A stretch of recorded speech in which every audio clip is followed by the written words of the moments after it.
Hello friends, आप सभी का स्वागत है मेरे यूट्यूब चैनल पर कार्तिक बिरला बीबीए क्लासेस। इस चैनल को आप लाइक, शेयर एंड सब्सक्राइब करें। तो आपको पता है कि हम सेकेंड सेमेस्टर जो कि बीबीए है, जो कि गुरु नानक देव यूनिवर्सिटी का है, उसमें जो सब्जेक्ट हम कवर कर रहे हैं वो है मैक्रो इकोनॉमिक्स, या हम इसको कह सकते हैं मैनेजरियल इकोनॉमिक्स पार्ट 2। ठीक है, इसका जो हम टॉपिक कर रहे थे हमने पिछली वीडियो में स्टैटिक जो एनालिसिस है, ठीक है, वो हमने किया था। आज जो हम करने वाले हैं वो है कंपैरेटिव एनालिसिस। अगर ये वीडियो ना इतनी बड़ी बने तो हम इसमें डायनामिक एनालिसिस भी कवर करेंगे। ठीक है, चलिए आगे बढ़ते हैं।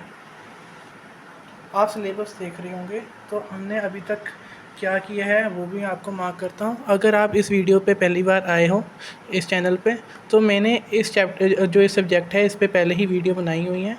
ये इसकी 4th वीडियो है। ठीक है, तो उस जो पहली वीडियो उसमें हमने मीनिंग कर लिया था, नेचर कर लिया था, स्कोप कर लिया था। ठीक है, बेसिक कंसेप्ट, ये स्टॉक एंड फ्लो, ये सभी कर लिया है, और ये स्टैटिक टॉपिक भी कर लिया है। ठीक है, आज जो हम कवर करेंगे, ठीक है, वो होगा कंपैरेटिव स्टैटिस्टिक। अगर ये वीडियो इतनी बड़ी ना बनी तो जो उसके साथ डायनेमिक एनालिसिस है वो भी आज हम कवर करते हैं। तो आप देख सकते हैं कि बहुत ही थोड़ा सिलेबस रह गया है और हमारा जो सेक्शन ए है वो कवर होने वाला है। ठीक है, तो आपका भी काम है इस चैनल को लाइक, शेयर एंड सब्सक्राइब करना, ताकि मैं आपको फ्री ऑफ कॉस्ट ये सारे जो नोट्स है वो प्रोवाइड कर सकूं। ठीक है, आपको बेटर अंडरस्टैंडिंग करवा सकूं कि आपको अच्छे अच्छे मार्क्स कैसे लेने हैं। ठीक है, please support to my channel. चलिए आगे बढ़ते हैं। चलिए, आप देख रहे होंगे आपके सामने लिखा हुआ है कंपैरेटिव एनालिसिस। ठीक है, तो comparative statistic is a method of economic analysis. ठीक है, ये हम इकोनॉमिक एनालिसिस ही पढ़ रहे हैं। जो ये कंपैरेटिव स्टैटिस्टिक का ये भी एक तरह का इकोनॉमिक एनालिसिस है। ठीक है, ये किसने किया था? प्रोफेसर, सबसे पहले जर्मन इकोनॉमिस्ट, आपको पता है, प्रोफेसर ओपेनहाइमर ने। ठीक है, ये इन्होंने इसको कवर किया है। ठीक है, आपको जो स्पेलिंग है वो प्रॉपरली लिखनी है। ठीक है, प्रोफेसर का नाम आपको लिखा है। ये जर्मन के इकोनॉमिस्ट थे। ठीक है, in which the different equilibrium positions are compared. इस ये इकोनॉमिक एनालिसिस ही है। इसमें हम क्या करेंगे, इक्विलिब्रियम पोजीशंस लेंगे। ठीक है, और डिफरेंट इक्विलिब्रियम पोजीशंस लेंगे और उसको कंपेयर करेंगे। ठीक है, इसलिए इसका नाम कंपैरेटिव एनालिसिस है। ये आपको ऐसे लिखना है। ठीक है, we know when the variable change या फ्लक्चुएट। वेरिएबल कौन सा? इकोनॉमिक वेरिएबल चेंज होता है या फ्लक्चुएट होता है तो इक्विलिब्रियम होता है इकोनॉमी में। ठीक है, वो तो हमें पता है। ठीक है, क्योंकि एक इकोनॉमिक वेरिएबल अगर दूसरे के बराबर आ जाए, इक्वलाइज आ जाए, तो हम क्या होता है, इक्विलिब्रियम आ जाता है। हमें पता, हमने पहले भी पढ़ा है स्टार्टिंग में। ठीक है, इंट्रोडक्शन में, उसे हम क्या कहते हैं, इक्विलिब्रियम। ठीक है, इसलिए जो इकॉनमी करती है, tries to achieve a new equilibrium position. इसलिए इकॉनमी ट्राई करती है कि एक न्यू इक्विलिब्रियम पोजीशन को ऑब्टेन करने के लिए। ठीक है, और जब हम स्टडी करते हैं कंपैरिजन करके, जो इक्विलिब्रियम पोजीशन पहले आई थी due to the changing of fluctuation या चेंजेस इन इकोनॉमिक वेरिएबल, उसकी वजह से, या जो अभी इकॉनमी ट्राई कर रही है न्यू इक्विलिब्रियम पोजीशन। ठीक है, इन दोनों को जब हम इक्विलिब्रियम पोजीशन को कंपेयर करते हैं तो हमारे पास क्या आता है, कंपैरेटिव एनालिसिस आता है। कंपैरिजन का मतलब ये कंपैरिजन करना है। ठीक है, इसमें क्या करते हैं, दो इक्विलिब्रियम पोजीशन को हम सिंपली कंपेयर करते हैं। ठीक है, यही आपको लिखना है। ये पाथ ऑफ या ये स्टडी नहीं करता है द पाथ ऑफ चेंज। इसमें कोई भी चेंज कैसे आया इक्विलिब्रियम पोजीशन में वो हम स्टडी नहीं करते हैं। ठीक है, तो ये आप देख सकते हैं, मैंने आपको लिखा हुआ A to B is an a path of equilibrium. ये ए टू बी जो है ये पाथ ऑफ इक्विलिब्रियम है। ये कैसे ऑब्टेन्ड किया है, इसके स्टडी ये कंपैरेटिव एनालिसिस नहीं करता है। ठीक है, तो ये देखो, एक इकोनॉमिक वेरिएबल दूसरे इकोनॉमिक वेरिएबल के इक्वलाइज होता है तो हमारे पास यहाँ पे क्या आता है, एक इकोनॉमिक वेरिएबल एक दूसरे के इक्वलाइज हो तो हमारे पास क्या आता है, इक्विलिब्रियम पोजीशन आती है, और इकोनॉमी ट्राई करती है कि न्यू इक्विलिब्रियम पोजीशन आए। ठीक है, इन दोनों को कंपैरिजन ए एंड बी का क्या होता है, हमारे पास कंपैरेटिव एनालिसिस होता है। ठीक है, पर इसमें हम जो ए टू बी ये पाथ ऑफ इक्विलिब्रियम को कंसीडर नहीं करते हैं। ठीक है, इसमें डायग्राम में आपको क्लियर नहीं होगा, आगे जाके जो डायग्राम आएगी वो प्रॉपरली कंपैरेटिव एनालिसिस को डिस्क्राइब करेगी। तो आप ये डायग्राम बना के ले सकते हो कि A to B path of equilibrium है। ये स्टडी कौन करता है, डायनामिक एनालिसिस। ठीक है, तो ये आप देख सकते हो, ये ओ टी ओ वाई के बराबर है। ठीक है, ये ओल्ड टाइम पीरियड है, ये न्यू टाइम पीरियड है। ठीक है, यही चीज़ लिखी हुई है। ये ओ वाई वन किसके इक्वल है, ओ टी वन के। ठीक है, ये न्यू टाइम पीरियड है। ठीक है, किसका, नेशनल इनकम का या एग्रीगेट इनकम का। यहाँ पे आप नेशनल इनकम लिखोगे ओ एन या ओ एन वन, या ओ ये ओल्ड टाइम पीरियड भी लिख सकते हो ओ टी, या O T one new time period. तो यही है कि ये इसके बराबर आ गया तो एक इक्विलिब्रियम पोजीशन आ गई, ये इसके बराबर आ गया तो न्यू इक्विलिब्रियम पोजीशन आ गई। इन दोनों के बीच में पाथ ऑफ इक्विलिब्रियम है, ठीक है। इन दोनों को हम स्टडी नहीं करते हैं, बस इन दोनों को हम जो ए एंड बी को जो इक्विलिब्रियम पोजीशन है इसको ही हम कंपैरिजन को ही हम कंपैरेटिव एनालिसिस करते हैं।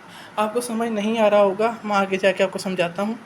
इन सिंपल वर्ड्स, ये देखिए, in simple word instead of examining the step by step the process of equilibrium, it only tells about the two equilibrium position के बारे में बताता है एंड कंपेयर दैम, ठीक है। We don't study the forces या फैक्टर या reason behind the change between the equilibrium position, ठीक है। मैंने इसको मैं आपको क्या बताया, मैं एक बार फिर से आपको बताता हूँ कि ये क्या थी, ये नेशनल इनकम थी, ठीक है। ये और ये ठीक है, जब एक इकोनॉमिक वेरिएबल दूसरे के इक्वलाइज होता है तो एक हमारे पास क्या आती है, हमारे पास इक्विलिब्रियम पोजीशन आती है, ठीक है। इकॉनमी ट्राई करती है कि एक और न्यू इक्विलिब्रियम पोजीशन आए हमारे पास, ठीक है। इन दोनों के कंपैरिजन को हम कंपैरेटिव करते हैं। ये प्रॉपर डायग्राम नहीं है उसकी, ठीक है, आगे जाके आपको एक्सप्लेन करूँगा। ए टू बी, ये आपको वैसे ने इतना बताने के लिए बताया था पाथ ऑफ इक्विलिब्रियम क्या होता है। ए टू बी, ये दोनों का जो डिस्टेंस है ये पाथ ऑफ इक्विलिब्रियम है, ये बताने के लिए मैंने आपको ये डायग्राम बनाया था, ठीक है। आप इसमें कंफ्यूजन ना कर रखना, आगे जाके आपको एक्सप्लेन करूँगा। सिंपल वर्ड्स में मैंने क्या कहूँ कि एक इक्विलिब्रियम जब दूसरे इक्विलिब्रियम पोजीशन के साथ हम कंपैरिजन कर देते हैं उसको ही हम क्या कहते हैं, कंपैरेटिव एनालिसिस कहते हैं, ठीक है। इसमें जो फैक्टर या फोर्स रीज़न कुछ भी है ना, जो ये इक्विलिब्रियम पोजीशन दो न्यू आई हैं, है ना, या जो पहली इक्विलिब्रियम पोजीशन थी उसके हट के एक न्यू इक्विलिब्रियम पोजीशन आई है जिसका हम कंपेयर कर रहे हैं, उसको हम स्टडी नहीं करते हैं। हमने सिर्फ उन दोनों को कंपैरिजन ही करनी होती है, ठीक है। चलिए, आप जो है डायग्राम मैंने कहा था आपको आगे जाके आएगी, ठीक है। सबसे पहले आप डेफिनेशन एज इट इज लिखोगे। According to the professor Lipsey, the comparative statistic involve comparison of new equilibrium position with the old equilibrium position due to the change in some economic variable. इसका मतलब क्या है कि economic variable में change आया, ठीक है, इसलिए हम कंपैरिजन कर रहे हैं, है ना। चेंज आया तो न्यू इक्विलिब्रियम पोजीशन बन गई, ठीक है। और न्यू इक्विलिब्रियम को जब हमने ओल्ड इक्विलिब्रियम के साथ कंपैरिजन करा दी है उसको हम क्या कहते हैं, कंपैरेटिव एनालिसिस। तो एज इट इज़ आपको ये डेफिनेशन लिखनी है, ठीक है। तो आपको फिर आगे डायग्राम बना देनी है। डायग्राम देखे कैसे बननी है, ये है आपके इसलिए डायग्राम। इसमें हमने इक्विलिब्रियम जो इकोनॉमिक वेरिएबल्स हैं वो डिस्क्राइब किए हुए हैं, डिमांड एंड सप्लाई। इससे ये भी पता चलता है कि जब डिमांड सप्लाई की इक्वल आया तो हमारे पास क्या निकल के आता है, प्राइस निकल के आता है। ये क्या है हमारे पास, इक्विलिब्रियम की कंडीशंस। तो नीचे बढ़ते हैं, आगे क्या है हमारे पास, in the above diagram the D D is a demand curve, ठीक है। ये देखिए मैं आपको बताता हूँ, ये डी डी हमारे पास क्या है, डिमांड कर्व है, okay okay. And S S is a supply curve, जो इसको इंटरसेक्ट करिए, एस एस क्या है, सप्लाई कर्व है, ठीक है। तो ठीक है, एंड द ई पॉइंट पे ये एक दूसरे को इंटरसेक्ट कर रहे हैं, ठीक है। अगर डी डी इंटरसेक्ट कर रहा है एस एस को, है ना, यहाँ पे इक्विलिब्रियम पॉइंट पे ये इंटरसेक्ट कर रहे हैं, ठीक है। अगर जो जो डी डी है हमारा वो शिफ्ट हो जाता है डी वन पे, ठीक है, तो ये न्यू इक्विलिब्रियम पोजीशन पे जो सप्लाई कर्व है एस एस, उसको वही क्या करेंगे, इंटरसेक्ट करेंगे एट न्यू इक्विलिब्रियम पोजीशन जो क्या है ई वन, ठीक है। वही हमने बताया, इसलिए हमने कहा है कि सिंपली हमने उसका जो फोर्सेस क्या थे, रीज़न क्या थे, वो हम स्टडी नहीं करेंगे। हमने सिंपली जो इक्विलिब्रियम वन था ई, उसके साथ जो इक्विलिब्रियम न्यू आया है ई वन, उसको कंपेरिजन करना है, ठीक है। एक मैं डायग्राम के थ्रू आपको एक्सप्लेन करूँ। हमारे पास ये डी डी, ये आप देख रहे हैं डी डी था, ये इंटरसेक्ट कर रहा था एस एस के साथ, ठीक है। कौन से पॉइंट पे, ई पॉइंट पे जो था हमारा इक्विलिब्रियम पॉइंट, ठीक है। अब क्या हुआ, ये शिफ्ट हो गया D D curve to the D one and D one curve पे, ठीक है। और इसके साथ जो हमारा एस एस ये इंटरसेक्ट करेगा न्यू इक्विलिब्रियम पॉइंट पे ई वन पे।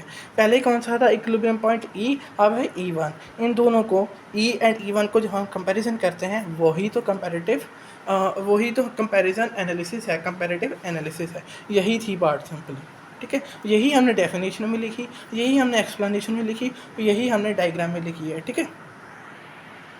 कुछ भी डरने की बात नहीं है, ठीक है। पहली डायग्राम को आप भूल जाओ, वो तो सिर्फ मैंने आपको पाथ ऑफ इक्विलिब्रियम का बताने के लिए बताया था, ठीक है। तो आगे बढ़ते हैं डायनेमिक एनालिसिस के ऊपर, ठीक है। डायनेमिक इसमें हम पाथ ऑफ इक्विलिब्रियम भी स्टडी करोगे और फैक्टर और रीज़न है वो भी स्टडी करोगे, ठीक है। जो हमने स्टैटिक में हमने कहा था कि पाथ ऑफ इक्विलिब्रियम कंसीडर नहीं करते, और इसमें कंपैरेटिव ने हमने कहा था कि ये फैक्टर या रीज़न जो इसके बिहाइंड होते हैं हम उसको स्टडी नहीं करते हैं, ठीक है। तो इस वीडियो में मैं आपको थोड़ा सा डायनेमिक का ओवरव्यू दूंगा, ठीक है। इसमें कंप्लीट नहीं होगा इस वीडियो में, ठीक है, इसलिए हम अगली वीडियो में जो डायनेमिक एक्सप्लेन करेंगे, क्योंकि डायनेमिक बहुत ही बड़ा टॉपिक है, ठीक है।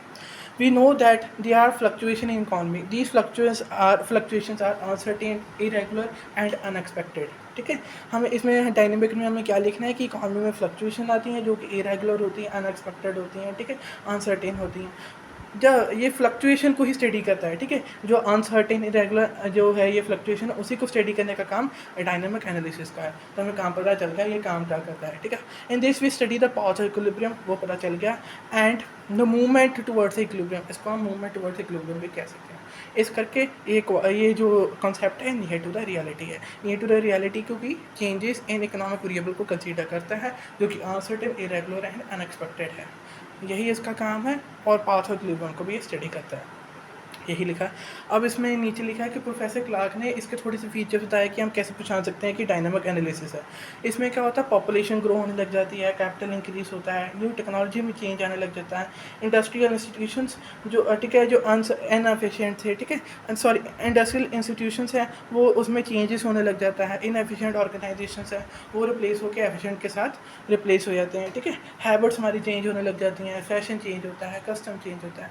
जो भी इंपॉर्टेंट पॉइंट्स हैं मैंने आपको मेजर कर दिए हैं, what are the features of dynamic analysis.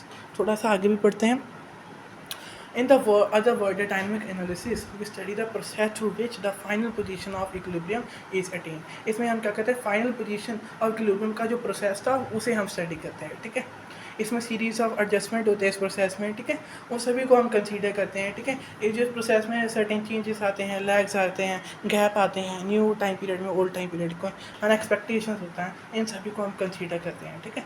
आप इसमें मेन बात यही बुला रखो, इसमें हम फाइनल पोजीशन ऑफ इक्विलिब्रियम को कंसीडर करते हैं, उसके साथ उसका जो प्रोसेस था, उसके फोर्सेस थे, रीजन थे, उसको हम कंसीडर करते हैं। ये near to the reality concept है, क्योंकि इसमें जो इकोनॉमिक वेरिएबल है उसमें जो चेंजेस होते हैं, फ्लक्चुएशंस है जो कि अनसर्टेन, इरेगुलर एंड जो कि अनएक्सपेक्टेड है, ठीक है, उसको ये क्या करता है, कंसीडर करता है, और यही सबसे बेस्ट एनालिसिस माना जाता है, ठीक है। आगे जाके आप देख सकते हो, आगे जाके हम इसकी प्रॉपर्ली एक्सप्लेनेशन अगली वीडियो में करेंगे, ठीक है।